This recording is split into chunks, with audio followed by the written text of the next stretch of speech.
Bom dia, um feliz dia. Hoje domingo, dia 4. Vamos aí meditar na palavra de Deus. Hoje o título da lição é uma pergunta: sacrifícios inúteis? Bom, a gente para entender um pouquinho, sobre os sacrifícios são inúteis, ou seja, não são aceitados por Deus, e o que é aceitado por Deus, nós precisamos meditar em alguns textos. Isaías capítulo 1, verso 2 a 15, Isaías 56, versos 6 e 7 e Salmo 51, verso 17. O que nós podemos aprender, o que é aceito por Deus e o que não é aceito por Deus. Ao olharmos para Isaías e meditarmos na lição de Isaías, vemos que o povo, eles não estavam fazendo as coisas conforme a vontade de Deus, mas apresentavam sacrifícios a Deus, centralizados neles mesmos e não em Deus, não conforme a vontade de Deus, não é isso? E isso não agradava a Deus, esse tipo de sacrifício, não é isso? E às vezes nós temos que pensar que tipo de sacrifício nós estamos oferecendo a Deus, não é isso? Nós temos um exemplo aqui bastante conhecido, que se vocês meditarem lá em Gênesis capítulo 4, verso 3 e 7 e Hebreus 11, verso 4, vocês vão se deparar aí com a questão de Abel e Caim, Nós sabemos que depois da queda, de nossos primeiros pais, eles foram retirados ali do Jardim do Éden, e aí, ao serem retirados para ali, Deus havia prometido a eles, que haveria uma promessa, fez uma promessa para eles, que haveria redenção para eles, E era necessário, que houvesse sacrifícios para isso. Então, o sacrifício que eles tinham que fazer, era pegar um cordeiro, imolar ele, sacrificá-lo, que simbolizaria ali, o que Cristo faria por toda a humanidade, ao se doar, substituir a cada um de nós, a humanidade, morrendo na cruz do Calvário, para que você tivesse esperança de salvação e vida eterna em Cristo Jesus, não é isso? Então, Abel era pastor de ovelhas, era pastor. Caim era lavrador, e eles teriam que apresentar, perante o Senhor um sacrifício. Abel levou o que Deus havia pedido, um cordeiro, para ser imolado e sacrificado, que representava ali o que Cristo iria fazer por mim, por você e por toda a humanidade, na cruz do Calvário, ia dar a sua vida por mim e por você. Já Caim levou do fruto da terra. A oferta que ele levou era aceitável? Sim, mas ele não levou aquilo que Deus pediu. E aí fica uma pergunta para mim e para você. Será que nós estamos fazendo aquilo que Deus pede a cada um de nós? É isso que nós temos. Será que aquilo que nós estamos levando está sendo aceito por Deus?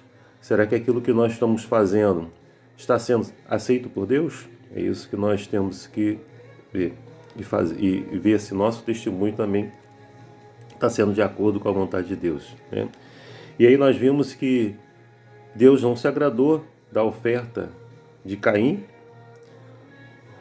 mas se agradou da oferta de Abel, não é isso?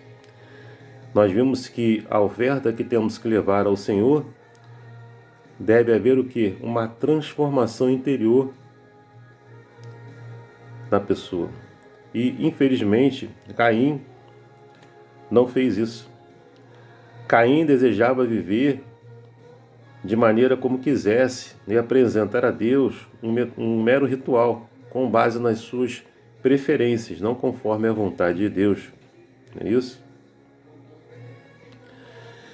E muitas vezes, às vezes, nós apresentamos alguma coisa para Deus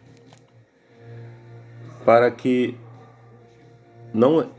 que não é da vontade de Deus, mas sim centralizados em nós mesmos, assim como Caim fez, não é isso? Já Abel não, ele entendeu o que Deus tinha pedido, né, e levou a Deus, né, o cordeiro e o sacrificou, ou seja, ele fez exatamente aquilo que Deus havia pedido para ele, né, expressando aí confiança na promessa de um Messias vindouro, como falei para vocês, na promessa que Deus havia falado lá em Gênesis 3, capítulo 3, verso 15, um cordeiro que apontava aí para a salvação que Cristo efetuaria no Calvário, né, por cada um de nós, não é isso? Então nós vimos que Abel entendeu os grandes princípios da redenção que viriam com a morte de Cristo Jesus na cruz do Calvário para a redenção de cada um de nós, não é isso? Vimos como ele viu também como ele era pecador e viu que o pecado e sua pena de morte o separam da comunhão de Deus, é isso? Por isso que ele fez exatamente o que Deus pediu, né? Ou seja, ele seguiu a vontade de Deus. E é isso que eu e você devemos fazer, né? Levar a Deus o que ele pede de cada um, fazer a Deus o que ele pede de cada um, ou seja, seguir a vontade de Deus e não os nossos próprios interesses, né? E para isso você precisa o quê? Se você hoje se encontra fazendo tudo errado, né? Tudo de forma contrária à vontade de Deus, há uma esperança para você, para mim, para cada um de nós. Basta que nós confessarmos os nossos pecados, nos arrependermos desse nosso pecado, né? Irmos a Deus, né? E como diz na palavra de Deus, lá em Salmo 51, verso 17, diz: apresentar a Deus sacrifícios agradáveis a Ele, né? Ou seja, com espírito quebrantado, coração compungido e contrito, não o desprezando, né, a Deus. Então, Deus pede a mim e a você uma transformação interior, né, para que possamos fazer a vontade dele, a vontade de Deus e não a vontade de homens. E você e eu possamos meditar, possamos entender o que Deus pede de cada um de nós e fazermos a vontade dele, para que a nossa oferta, né, não seja rejeitada por Deus, mas seja aceita por Deus. Que você apresente o Cordeiro todas as vezes na sua vida, o sacrifício que ele fez por você, por mim, por cada um de nós, não é isso? E faça a vontade de Deus na sua vida. Que Deus te abençoe e te dê um domingo abençoado para você e para sua família. É meu desejo, minha oração. Amém.